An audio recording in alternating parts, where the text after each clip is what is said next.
Presenter kondang sekaligus utusan khusus Presiden bidang pembinaan generasi muda dan pekerja seni, Raffi Ahmad turut memberikan bantuan kepada aktor lawas Diding Boneng.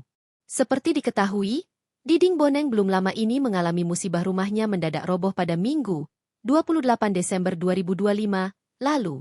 Rumah Diding Boneng yang berada di Jalan Matraman 2, Pegangsaan, Jakarta Pusat itu pun mengalami kerusakan berat. Sebagian besar atap di rumah Diding Boneng roboh.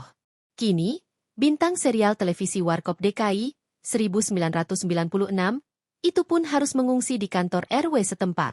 Merespons musibah yang dialami Diding Boneng, Raffi Ahmad langsung mengutus manajernya untuk mendatangi rumah sang aktor pada Rabu, 31 Desember 2025, kemarin. Suami Nagita Slavina itu menitipkan bantuan berupa uang tunai untuk Diding Boneng. Hal ini diketahui dari unggahan Instagram Story Raffi Nagita 1717. Presenter kondang 38 tahun itu mengunggah ulang postingan sang manajer, Prio Bagja Anugrah yang mendatangi langsung rumah Diding Boneng untuk menyerahkan bantuan darinya. Prio membagikan foto dengan Diding Boneng dan ketua RW setempat. Di kesempatan itu, Haikal pun menjembatani Diding Boneng untuk berbicara dengan Raffi Ahmad lewat panggilan telepon.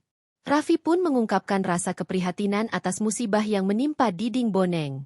Ia mendoakan aktor 75 tahun itu senantiasa diberi rezeki yang berlimpah dan kesehatan.